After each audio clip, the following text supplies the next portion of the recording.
Welcome everybody to a history session by Malayalis for Black Lives Matter on the topics of gender and sexuality among the Malayali community. The reason MBLM is embarking on this episode is to prepare for a series on gender and sexual minorities, both in the Malayali community and the Black community in the United States. However, though there are visible and accessible resources for history and topics of gender and sexuality in the United States, we realize that this is lacking as a public resource for Malayalis. So that's kind of why we're doing this panel today, to get a better understanding of our own history. So Jyotis, could you please introduce yourself and explain why a panel on the history of queerness in the Malayali community and in Kerala is important to examine? Okay. So thank you so much for giving me this opportunity. And the reason I'm here is not because necessarily I'm an expert on the topic of queerness or sexuality overall, but I realized there was a lacuna when we come to speaking about gender and sexuality in Kerala. And the main reason is because topics on gender and sexuality in contemporary Kerala and in the cultures of our diaspora is taboo. So any discussion of sex is taboo if it is outside of conjugality, of heteronormative conjugality between a man and a woman. So that makes it very interesting. And so what we're doing here is very pioneering. And the reason I do this is because I think what tends to happen in a lot of queer and trans politics is that we adopt a lot of concepts from the West uncritically, without necessarily considering that we do have a history of gender and sexual variance within our own cultures prior to the advent of colonialism. And many of the issues that we face in terms of heavy gender policing comes out of patriarchal cultures that developed indigenously, as well as that were imported through the legislative system of the British that we inherited in Kerala, with Kerala joining the Indian Union.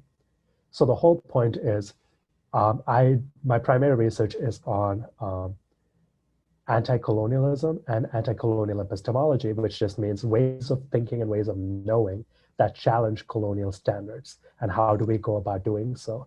So this is hopefully feeding into that and can posit both the Malayali community to become anti-colonial in their viewpoint, and also be affirmative of gender and sexually variant people within our communities, simultaneously recognize that these groups have been systematically targeted by state and by policies, both in India and in the US, again, coming out of a colonial inheritance.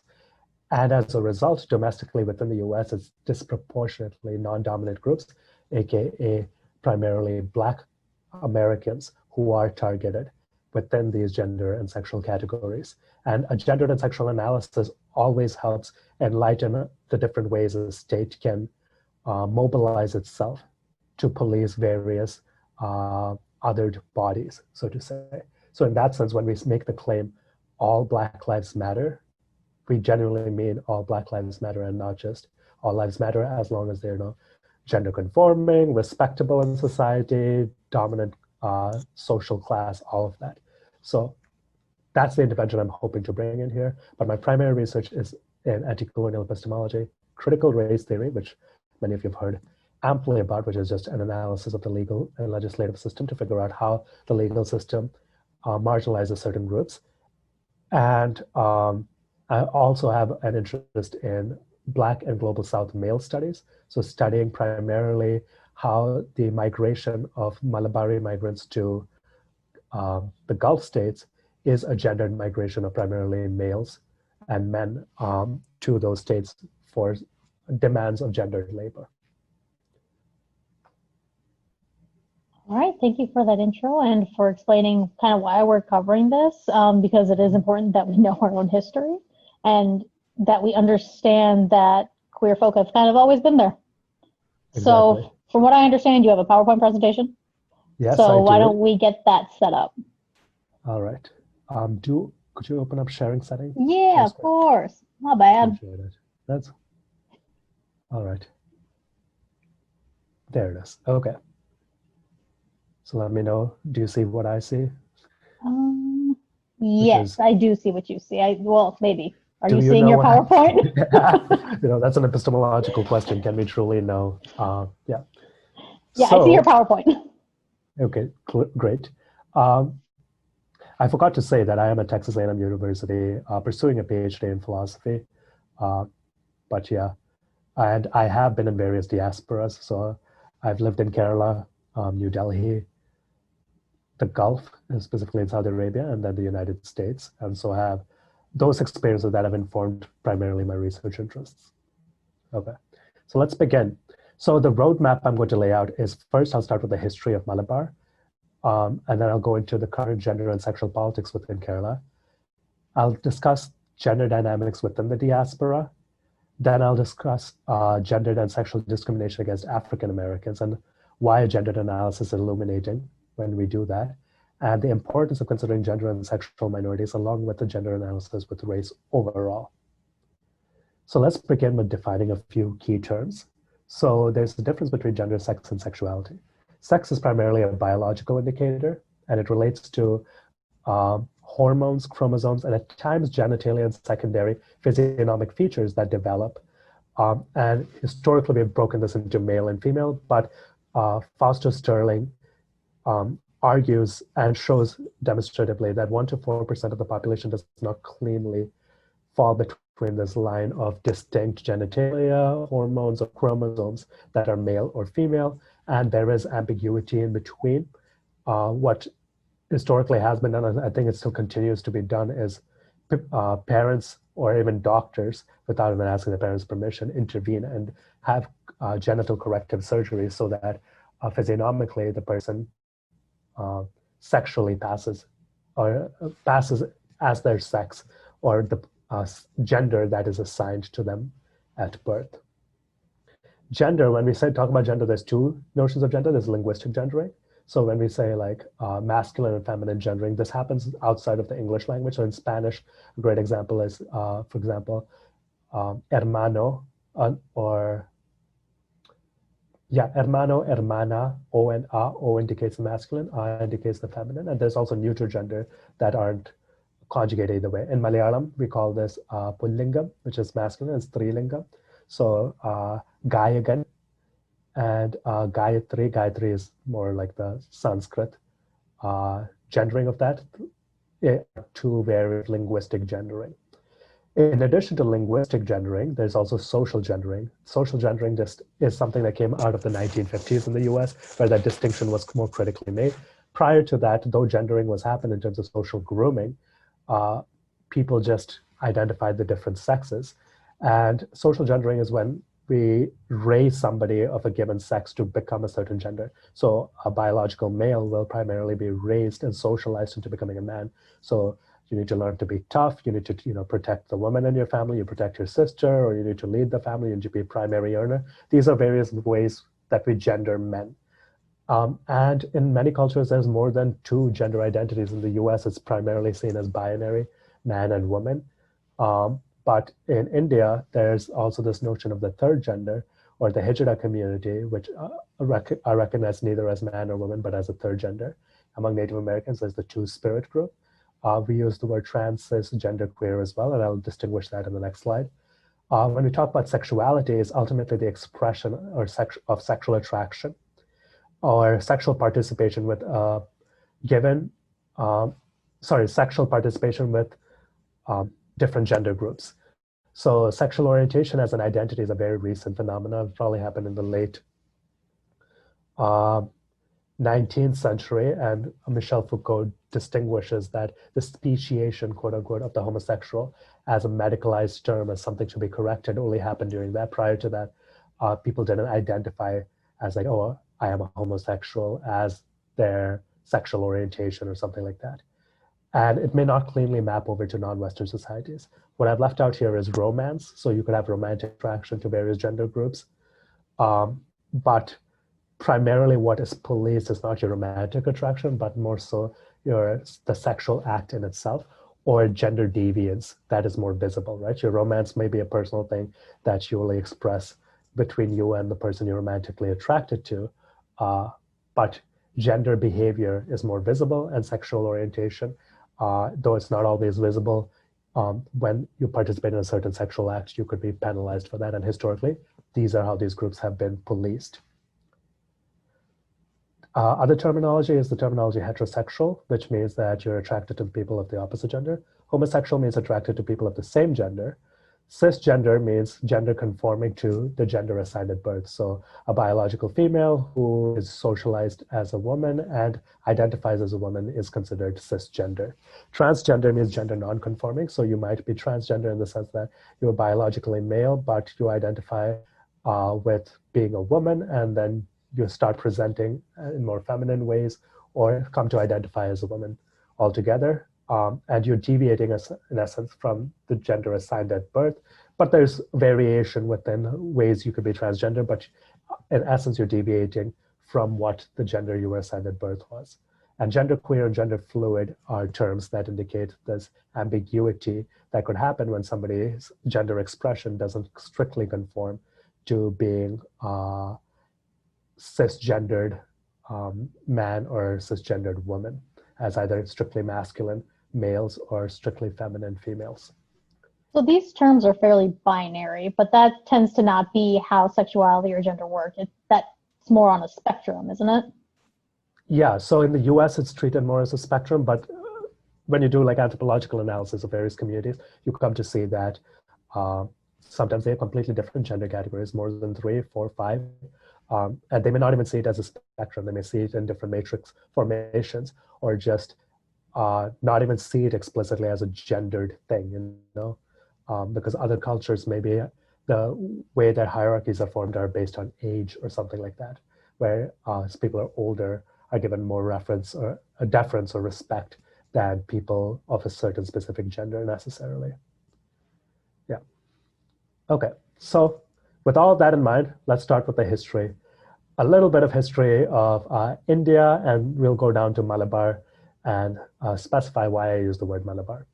All right, so prior to the Indus Valley civilization, which is among the 5 or so originary civilizations of the Egyptians, the Mesopotamians, the Yangtze River civilization in China, the Mesoamerican civilization, and the Andean civilization in South America or Peru are among the are called original civilizations, and all other civilizations are considered derivatives of it.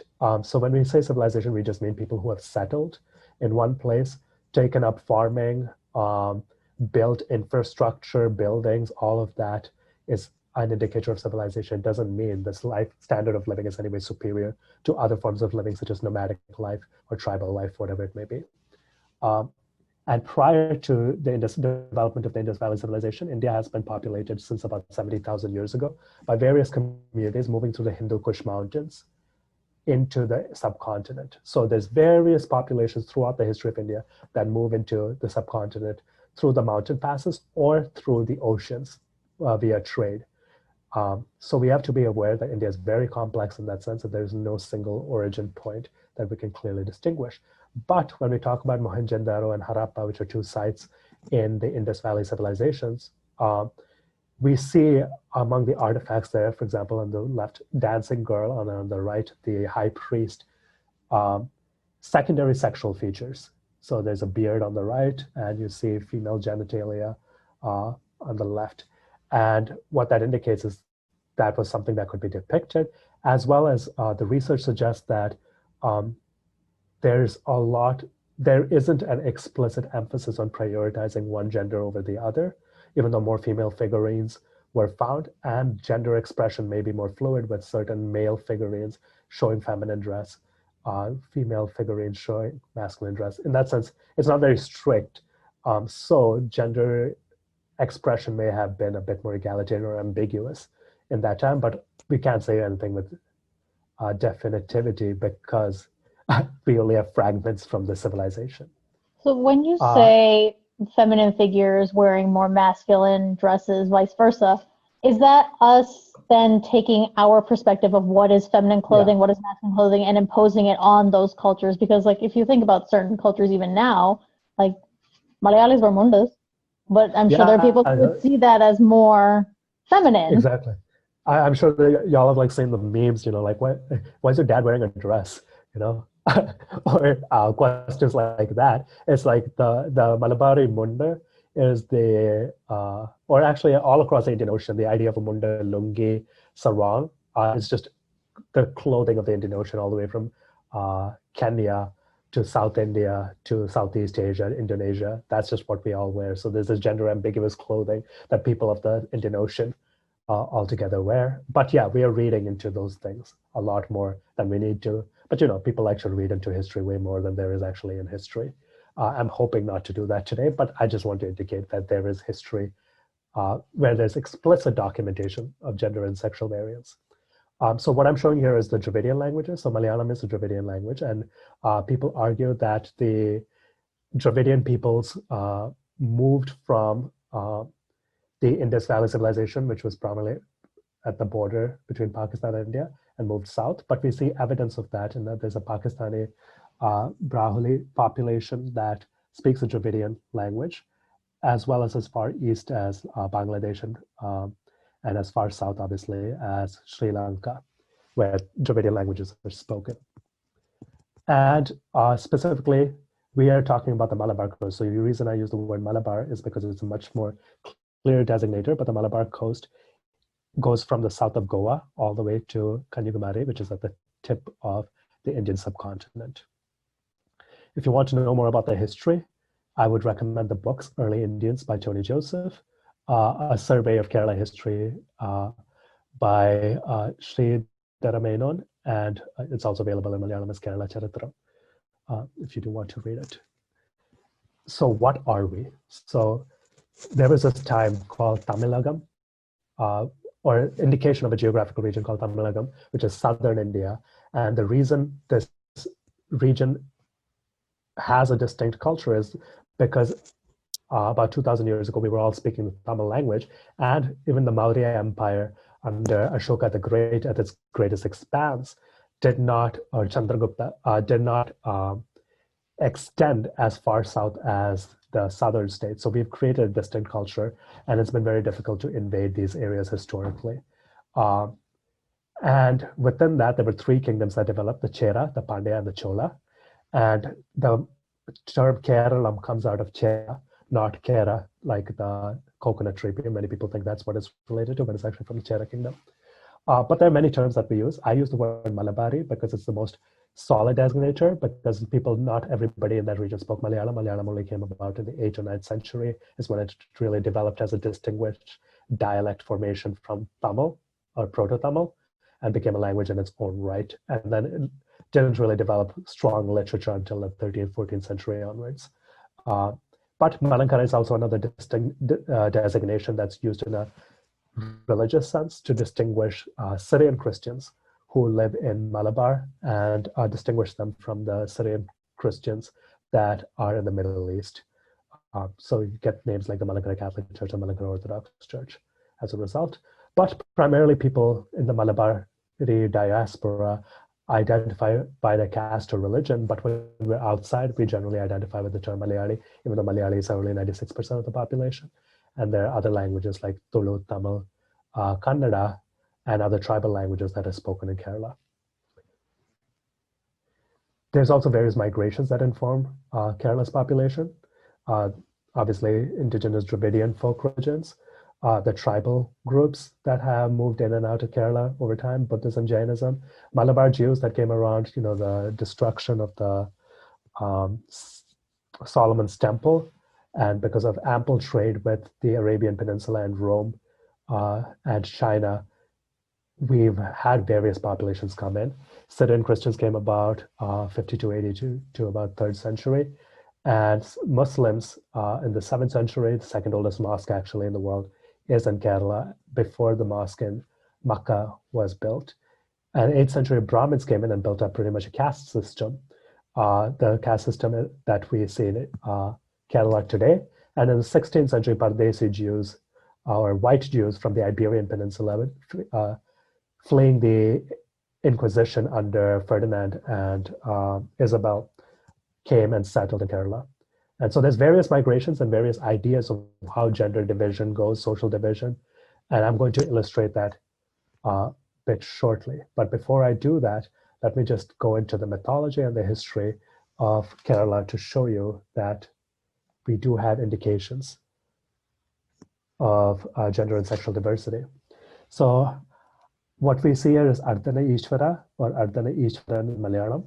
And this is an androgynous form of Shiva and Parvati. And this is a symbolic representation of inseparable synthesis of both masculine and feminine energies. And whenever you see statues of this, you will see literally there's a clear line division where the masculine body is there and secondary sexual features and primary sexual features are depicted, and then the feminine where the breast and feminine genitalia are depicted on one side. So that's an androgynous representation that we see. Also, there's this Hijra community, which is a 3,000-year-old community. And I'm using the Indian term Hijra for this because that's what historically has been used. But in Tamil Nadu, they use the term Aravanni or Aruvani.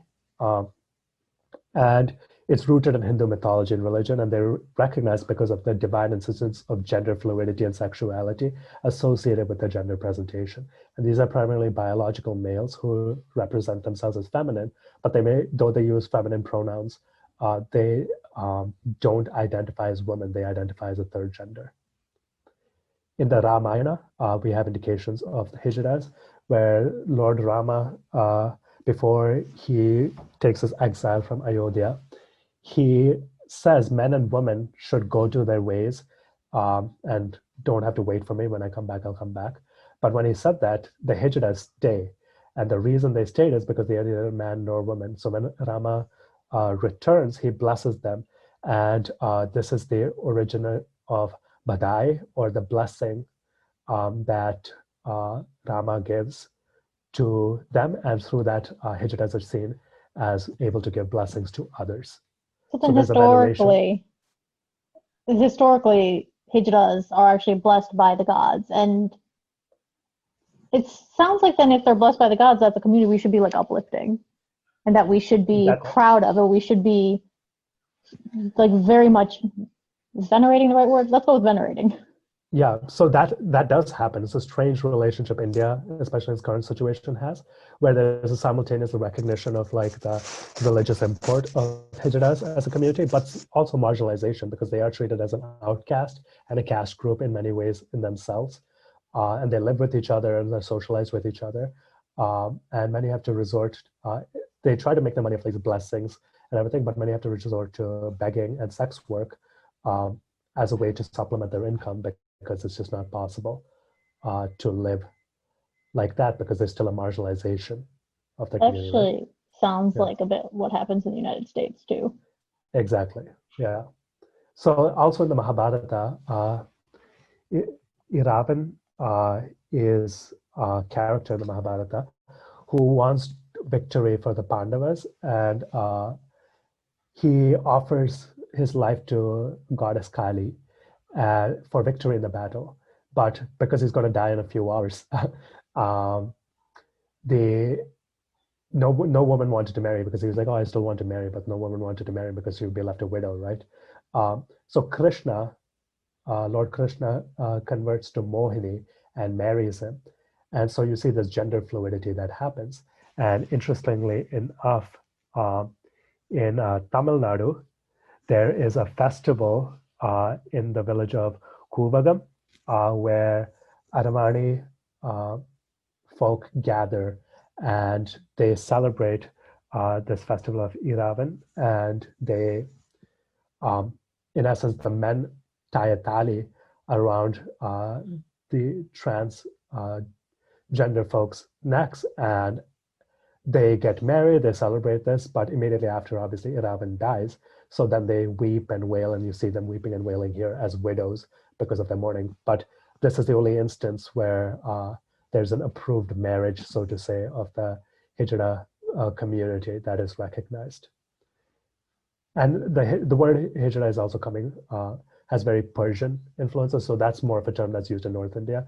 Aravani would be something used in South India. Also in temples, this is a temple in Tamil Nadu, Satyamurti temple. And at that temple, there is various depictions of sexual acts among the bas reliefs.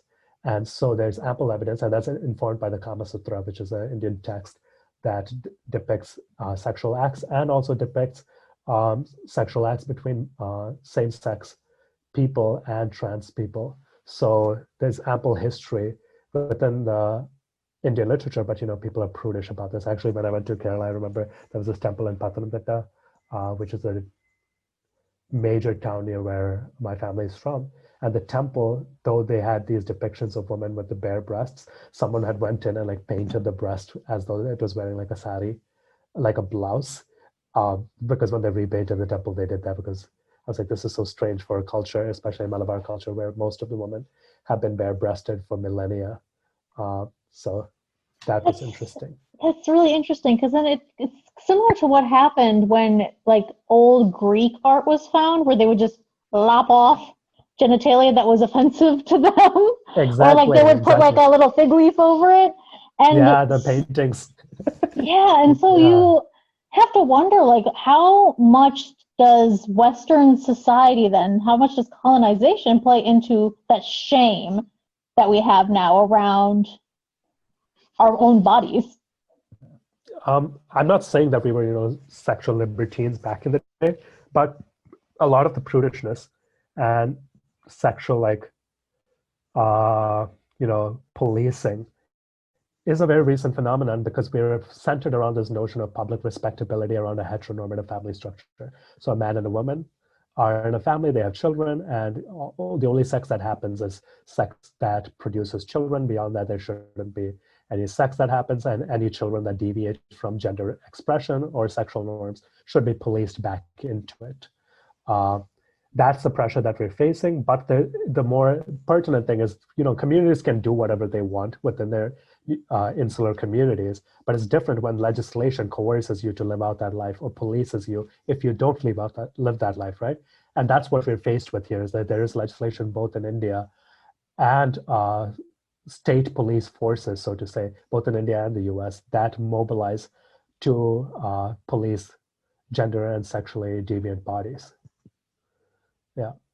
So another thing is when we look at Sangam literature, which is primarily the literature that's developed in South India in Tamil, there is evidence of it. So this is from Mani Meghalai.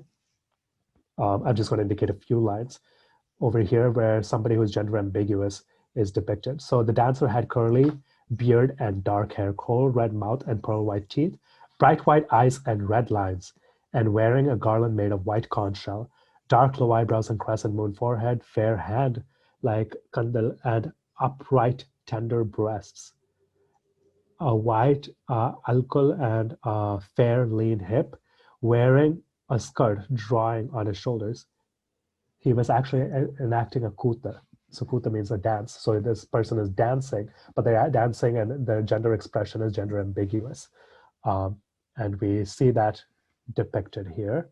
Another additional reference is that of Ali, or indeterminate sex. And in another poem from the 9th century, you see this depiction of a sacred hill of the presiding deity, Annamalai, and the line it states here is that in his presence, not only the sun, but also the stars lose their luster. He is all male, he is all female, and Ali, which also, and also different from all these. So he is showing all of the gendered indeterminacy of masculine and femininity and gender indeterminacy, as well as he's different from all of this. And that is what gives him divine potency. So that's another interesting thing there that's indicated. So what I've done here is outline a history of the fact that in mythology and poetry, in our artifacts, there's ample evidence of gendered and sexual expression, and in our religious and history as well. So I'm going to move into now what is more pre-modern Kerala and look at patriarchal, patrifocal, polygamous, and matrilineal, matrifocal, and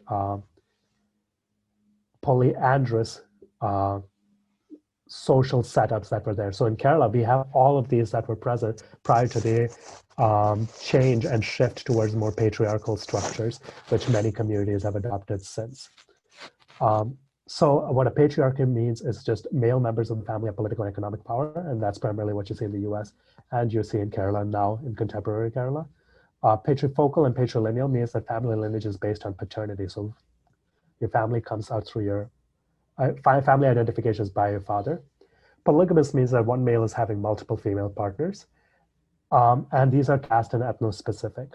One issue that comes with this is in a patriarchy that non-dominant caste males and outgroup males can generally be punished or ostracized because they fail to meet the patriarchal definition of what masculinity is, which is ultimately somebody who provides for the family, who's able to defend for their women. And all of these things are denied, historically have been denied to African-American males, especially poor African-American males and Dalit Bahujan males. And so they reside outside of the patriarchal system where they rarely get the opportunity to realize patriarchy and be respected in society as an equal to dominant caste or dominant group men. And in many ways, this social structure is maintained by women who are placing expectations of gendered roles on both males and females. And Sonia Thomas's book actually goes through this well. So let me quickly go through what certain castes have patriarchal systems. Nambudiris or Kerala Brahmins are a great example of this, where the males inherit property. So they were given large estates by the local kings when they moved and settled in Kerala. And the males, in order to preserve property, would only allow the oldest male to marry. His brothers were not allowed to marry, and in essence, his brothers would keep concubines from other castes, from non-dominant castes. And this left as a result of not a lot of Brahmin women marrying Brahmin men, it left a lot of Brahmin women who were single. And as a result, Brahmin women weren't allowed to sexually express themselves, versus Brahmin men have the opportunity, Nambudiri men have the opportunity of sexual access not only to their wife, but to other women as well. So it's an interesting setup. As a result, dominant caste women are heavily protected. And there was this notion of the Pulian Pedi, which is men from the Pulier caste, which is a non-dominant caste, Dalit Bahujan caste in Kerala. If they were to touch, because they were seen as untouchable or outcasts, if they were to touch a Brahmin woman, she would either be killed because she has been defiled, or she would be sold off to slavery to another community as a result. So it's a very interesting gender dynamic where Brahmin women are heavily protected, while Brahmin men are given much more license as a result. And another patriarchal community, but the whole point of the patriarchy was to maintain estates. So the estates are not broken up. And so they were able to keep control over a lot of land and power and money through this system. Syrian Christians are another great example of a patriarchal society. What happens is the youngest male inherits the property within the family, and he's supposed to take care of both parents. And historically, women are just married off and they just join the men's family and they take a dowry with them. And that's supposed to provide for them, but they don't have any more claim on ancestral share after they have taken the dowry and joined their husband's family. But we have very strict patriarchal regulation in Syrian Christian families. In Kerala, that doesn't necessarily carry over here. The Yuda Mapila, or the Black Jews of Kerala, which are the Malabari Jews who came in following the destruction of the first temple. And they look like Malayalis, look like us, compared to the Paradesi Jews, who are also patriarchal, who came in later on and have more European features. All right, so those are patriarchal and patrilineal societies that I described. Simultaneously, there were matrilineal, matrifocal, and polyandrous communities. So a matriarchy is where the female members lead, but we really don't have many strong examples of this in society among humans. But there are still matrifocal and matrilineal communities where family lineage is based on maternity. So your mother's family is the family that you belong to. As a result of this, women were given more opportunity to be polyandrous, in the sense that you especially see this among Nair women, where there was a prestige historically of Nair women having multiple partners, and the more men she brought to her bedroom, the more prestige she gained, because regardless of who she had sex with, her children inherited the property of her brother. So it was the woman in the family who determined inheritance. And they could be both fraternal and serial. And I'll discuss this a bit more when I go through the specific examples. These are caste and ethno-specific, and this was abandoned in Kerala due to modernization, especially in the 1970s. This was abolished formally, this inheritance policy called the Marimakkatayam, or inheritance of the niece and nephews, or through your niece and nephews, inheritance is passed down. And historically, these families have lived in Taravada, or large joint family systems, where though the inheritance is moving through woman's line, through your sisters, it is still a male that dominates the family or makes decisions within the family. So let me just give some examples of it. So what you see here is the Pandavas from the Mahabharata, and they were the 5 brothers. So the Pandyan kingdom in Tamil Nadu is named after them as the progenitors of it, or mythical originators of it. And these were 5 brothers who shared the same wife, Draupadi, and she was harassed and chastised because she was seen as keeping multiple husbands and therefore sexually unchaste as a result. But nonetheless, is an example of polyandry that is celebrated in the Mahabharata. This is the Todar community of the coast, not of the coast, sorry, in the mountains between Tamil Nadu and Kerala. And they're a small community of about 2,000 people. They live up in the hills, and they have fraternal polyandry where all the brothers marry the same woman, and those women have multiple children. The way paternity is determined is not obviously by who had intercourse with the woman, but more so by the fathers coming and giving like a gift, a bow and arrow or something, to the woman at the moment of the child's birth, and then he claims paternity for that child. So that's what I mean by fraternal polyandry versus serial polyandry, would be you go through multiple husbands serially, and that's kind of what you see among the Nayars. And also you would see that among certain Irava communities as well. And if you want to read more about that, the Ivory Throne, which is a history of the Travancore royal family by Manu Pillai, is another great story, and it shows the politics behind that. Another thing is, if you want to read about gender and sexuality as it relates to Dalit Bahujan people, Sanal Mohan's book is a great example of that, and the politics about Dalit women and Dalit men and how specific gendered violence that they were facing and how they challenged that within Kerala. All right, so I've covered a lot of history, pre-modern history, but let's look also at the history of gender rights within Kerala. So this is the story. There's a movie that is eventually going to come out. I don't think the name is going to be Nangeli, but in 2022 by Vinayan. I think it's Irulande Ravakal, something like that is going to be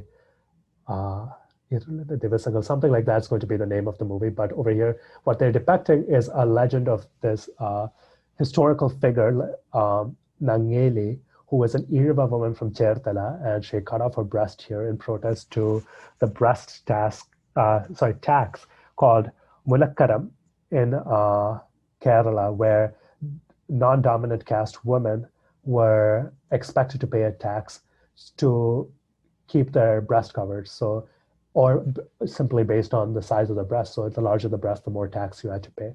And interestingly enough, for the Syrian Christians out there, I noticed this when I went to the seminary, Parya Seminary in Kottayam. There was this brooch, if you've seen your grandmothers in Mundan Chatta, if your grandmothers are wearing a brooch, that brooch is actually a symbol of a permission given to the Syrian Christian community in Tiruvidankur by the Queen of Tiruvidankur, who allowed them to cover their breasts with the chatta, but that brooch is a symbol that they have received permission from the Queen to cover their breasts. So historically, there's been reasons maybe certain Christian women weren't able to afford that license and cover their breasts and not have to pay the mulakaram to cover their breast. So that's an indication of caste privilege that we have as Syrian Christians. I'm talking about just HG and I over here. But Nangeli's story is also indicating about the Chanar Lehla, or Lehla, which is a Chanar revolt where women who converted from non-dominant castes to Christianity wanted to cover their breasts in the style of the Nair woman, or the Hindu dominant caste Hindu woman, but they weren't given permission to do so. They were allowed to maybe wear a chatta or cover their breast with a torta, but if not, they would have to pay the breast tax. And so there was significant protest around that to get that restrictive dress practice reformed, and many subjugated non-dominant caste women protested against that. What was the justification for them having to not wear like a blouse? It's because it sounds a little dehumanizing if like only certain people are allowed to cover up and others aren't. Because normally when we think about like, there are all sorts of campaigns like free the, I don't want to say the word just because I don't need people being upset with me saying the word, that kind of, freeing the breast. And so it's not like that from the sounds of it. Yeah, so it's a complicated history because historically we have been generally naked people. So the munda is just what both genders wore. There are different styles of wearing it across castes and this thing, right? And certain castes weren't even allowed to clean their clothes as a result of humiliating them. And other castes didn't want other people touching their clothes because they will be ritually polluted or something. Point being, dress has been a complicated issue in Kerala for millennia, centuries at least, with the imposition of the caste system. What is being said here is that bare-breastedness was not really an issue, but dominant caste women had the option to cover their breasts. So, non-dominant caste women did not have that option. They were expected to walk around bare-breasted, and this is primarily to, cater to dominant caste men's, lust to be able to like have access to these women. But also it's considered a sign of respect to be shirtless before somebody dominant to you. So when people enter temples, for example, historically women have entered temples bare-breasted, and men, especially when they enter temples, they go without a shirt. You're not allowed to cover your upper body because it's a sign of respect towards God. So there's that complicated history, but simultaneously this is about women seeking the freedom to dress and dignify their body how they wish, which was obviously pushed against by these restrictive measures. All right. Another person is Mary Roy. So she is the mother of Arundhati Roy, the author of God of Small Things. And what she protested in 1986 against was the inheritance laws of Kerala. So because she had received a dowry in her marriage, she wasn't able to claim any of the ancestral property of her family because the ancestral property were divided between her brothers. And she challenged that and said this was gender discrimination. Because of her ability to challenge that in court, women all across Kerala now have an ability to inherit a portion of their ancestral estate from the family that they were born into, not just the family that they joined via marriage. In contemporary Kerala, when we talk about issues, there is heavily gender divide public spaces. There's an emphasis on women's respectability within the domicile or domestic spaces, and there's simultaneously moves towards transgender rights that has been going on. In terms of sexuality, any sexual expression outside of heterosexual marriage is considered taboo. There are still vestiges of indigenous homosexual cultures that are there, and then public display of affection is no. But all of this can be distilled. I don't want to be reductive, but can be distilled in this maxim that my grandmother told me when I didn't have a Misha, when I went to Kerala to visit her, and she was like, "Aananengil Misha venam, pennanengil ponnu venam." So aananengil Misha venam means if you are a male, you need a mustache. Pennanengil ponnu venam means if you are female, you need gold. And it just shows how masculinity and femininity is expressed either through a misha or amount of gold that you have. And you really do see this with like komban mishas and really heavy mishas in certain men, and then women who are laden with gold as a way to express their femininity. Masculinity, when we talk about masculinity, there's two modes, which are between age groups. There's the payan, which is a young male, and most of this is described through, an affinity towards motorcycles or sports. Line adikunada, which means like teasing between, like flirting, flirtation between between boys and girls. Young boys are invited, or like to peacock or display in front of their friends that they have the ability to like lure a girl. They may say some kind of taunting or teasing line. Is it like catcalling? Yeah, but it's not necessarily. I don't want to reduce it to catcalling because there's still a play around this. If you read Zora Neale Hurston's The Eyes Were Watching God, there's a scene where the main character, she's expected to follow these patriarchal norms, so she's not allowed to engage socially with other men in the community because she's married to an elite man, the mayor of the community. But the girls in the town would walk by, and these men would catcall. But the women also partook in that, in the sense they teased back as well. So this is a play. It's flirting.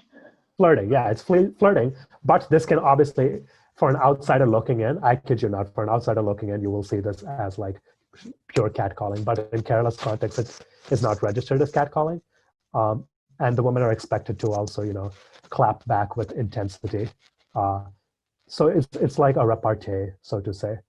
I don't know how to phrase it. You have to say it. You see this in many Malayalam movies where like the hero goes out and he catcalls a girl or something like that, or says something flirtatious, and then she says something smart back and a clap back, and they do that a few times, and then finally there's a line that connects them, and then through that, then they start writing, stories, not stories, what are they called? Love letters to each other, and then the father finds out, and whole scandal happens, and then eventually they get married. Something like that happens. But that's what that is. There's also intercaste friendships that exist, so they may have friends from other castes. Homosociality is very common. So homosocial contact, like physical contact between men, is not considered weird. There's not registered as like homosexual the way it would be registered in the US if men are like physically affectionate with each other. They also, cigarette smoking, women aren't allowed to cigarette smoke. And drinking is also common. For adult males, once you become adult is when you get married. And for some men, especially out of our system, they never become true men in their own right until the patriarch passes away or something, right? Manual labor is prioritized among working class men. Owning a lot of estates, being a financial provider. And at this point, you primarily focused on intra-caste social priorities. You take up leadership within your caste community. And there's communal generosity is still prioritized. So if you are wealthy, you should be able to provide for the community beyond your nuclear family. And, another mode of expression is drinking like high-end liquor. That's why we bring all, like the Johnny Walkers on our way out of the Kochi airport in Kerala and gift it to our uncles. Femininity, again, this is a very patriarchal mode of femininity, is the idea of like what is good and bad femininity. Good femininity is where virginity is preserved prior to marriage. Domestic priorities are privileged. There's a resisting in participating line etiquette. So if a boy tries to tease you and invite you into that repartee, you resist that wholeheartedly and you run home with your school books and fall under the wings of your parents because you're a respectable girl. In that sense, that's why femininity is prioritized. Motherhood is prioritized in the sense of ഒതുങ്ങി ഇരിക്കുന്ന സ്ത്രീകൾ. So it means she doesn't speak up. She does what is domestic duty. She prioritizes her husband. All of those things are labeled as good notion of femininity and does not engage with men in public. Being more docile, more modest. Docile, modest, all of these things covered from head to toe in fabric, so no one sees anything. A bad woman would be, and this is a label that generally also stereotypically falls on non-dominant caste women because they have to work outside the home. Historically, that has been a necessity to survive, right? You can't just expect one member to bring in income. So then because they're working alongside men or outside, they're seen as more sexually accessible. So a lot of working class women are seen as bad because they don't live up to the domestic femininity of dominant caste or wealthier women. And they share public spaces with men, so like going on a bus or something. And they also wear makeup or Western dress, smoking cigarettes, or, goes to a bar or something, those are all like taboos. And you see this especially in like Malayalam serials where like the evil villainess is like depicted as wearing heavy makeup or wearing jeans or something, and so, she's the evil one who's trying to mess it up for the Pavam girl who is wearing sari and like, being a good wife at home. So if you want to ever see gendered behavior, Malayalam serials are a great purview. What an Asianette. Asianette, quick yeah. question. Yeah, quick question about that. So they're very rigid ideas of what is feminine, what is masculine, right? Mm-hmm. But from what I understand, things are changing quite rapidly because of globalization in Kerala. So how does that then shift what we view as feminine or masculine? So right now it's still very on that old role of gender division. So what is feminine could still be considered like excelling in school, being a good student, studying something respectable, like a medicine or something like that, compared to fashion design or something, So through education, new forms of gender formation are coming through because people have to negotiate. It's out of survival. And many women are expected to aspire towards these higher degrees, not because anybody ever expects them to actually work in this field, but so that they can get a husband with an equal or matching degree. And then they can just take on the domestic role and just sit at home. And it's not dominant caste and dominant group women are not always physically exerting themselves. They rule over servants. They tell servants what to do, but they're still locked up in the domicile. They're not able to move freely as a result of it, because the expectation is if they step outside of the home, they're doing something sexually deviant or making themselves sexually accessible. So yeah, it's changing a bit with globalization. And you see this in urban centers where women have much more leeway, but in small towns, that's not necessarily the case. And in our diaspora community, there's a heavy emphasis placed on the small town mentality, because generally when our parents migrated out of Kerala, this notion of an urban femininity didn't really develop. So they may still be holding on to older notions of that. Yeah. Okay. And when we talk about gender, there's also this idea of gendered migration.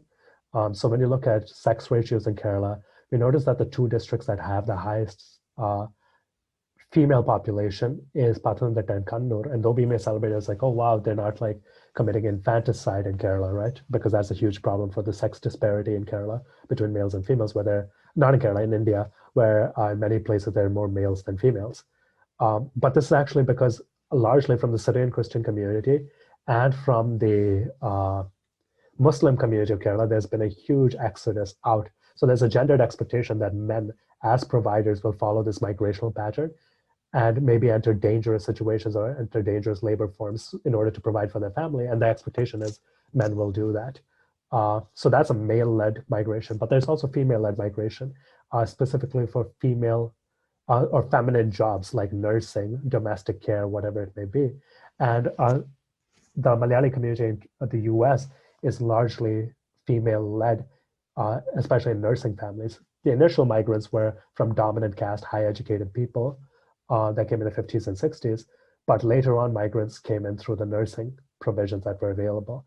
So initially they would go do nursing in the Gulf states or North India, and through that they would find through their nursing networks and come to white settler states or come to Europe. And these have primarily been Christian, primarily Syrian Christian women and Yoruba women, because dominant caste Hindu women and Muslim women weren't allowed to go for nursing because the fear was they would be touching the bodies of unrelated males. And that was considered, polluting or considered sexually taboo. And so because of that, that taboo has allowed for this migrational opportunity for us to migrate to the West, and for Syrian Christians primarily to also migrate to the West through this opportunity. So for those who don't know, what do you mean when you say Yoruba woman? So Yoruba is it's a large group of various castes within it, there's subcastes within it. but it's a non-dominant caste. So they are historically also called Shudra, and it's just one of the various caste groups within Kerala among the Hindus. So if you want to read more about the migrations, I would suggest researching International Migration by Casey Zachariah. Also Men and Masculinities by Theo Sellers has a lot about migrational patterns. And also When Women Come First is about specifically the nursing Malayali women who led a large part of the Malayali migration to the US in Sheba George's book, When Women Come First. Also, if you want to learn about the Gulf migrant population, and this is where my research is primarily, where I'm looking at the Gulf migrant population, primarily gendered male, gendered with migration of men to the Gulf states, and the specific gendered abuses that they face and harassment that they face within their position as non-dominant men in those regions. So Mutavas by Joyce Raphael, Aadajeevatham or Goat Days by Benjamin, and Al Arabian Novel Factory by Benjamin is another book I would recommend y'all read this because it's available on Amazon. However, we have to note that when we come here as a diaspora, the second and third generations are not necessarily gendered and socialized the same way they would be in Kerala. So primarily, the gendering that happens is through American modes of gendered expectations. But there is still a difference between a certain terms of masculinity and femininity that develop in the States among second generation Malayalis. If you want to read more about that, I would recommend Desi Hoop Dreams by Stanley Thangaraj. And in that, he talks about the South Asian masculinity, or specifically Asian American masculinities that are developed through sports, primarily through basketball. But you can also think of MFL, Malayali Football League, and how these intra-ethnic sports communities become a site for young men to develop a masculine identity. But it's mostly modeled around a very American idea of masculinity. And so there's a disparity there, right? The masculine expectations of their parents' generation or grandparents' generation versus their generation. Femininity is also been modeled about maybe recent developments in sports tournaments that have happened. But also there's expectations of the previous generations, genders, and social segregation happening. So one reason, and I'm sure many Malayali women, you could speak more to this, Justina Chichi, is that they're told that they can't leave home after sunset, or they can't be socializing after sunset. And it actually comes from a very Kerala idea of like, nothing good happens after sunset. So only kallaguriyanmare and sex workers or somebody doing something illicit is out late at night. And so women are not expected to be out in public in Kerala, which is so very different from North India, where there is a nightlife for both men and women. And it's not strange to see women coming to town centers and socializing late at night. So I mean, I definitely noticed gendered expectations growing up, but I think what's hard about saying that don't go out at night piece is that a lot of adults end up going to college. And so they end up not being in the same home as their parents, which limits that ability to then control, like stay at home. Exactly. Yeah, and so then parents have a rough choice to make, but families get frustrated, especially because of the girls and women, their daughters, not fitting the gender norms of respectability that they came in with, right? Because they're still judging each other based on Malayali. Alkar and the Parim, Natakar and the Parim, and Natakar and Alkar are people you go to temple with, or you go to church with, or you go to mosque with, the people who are around you while you are in the diaspora here. Yeah, and it's funny because they can get like the highest professional degree possible, but the focus is still on that like heteronormative expectation of, but when are you going to get married? When are you going to have those kids? Exactly. When you're going to get married, and the marriage expectation is still very endogamous, because endogamy is used as a way to maintain power and money through multiple generations. So that expectation is still there.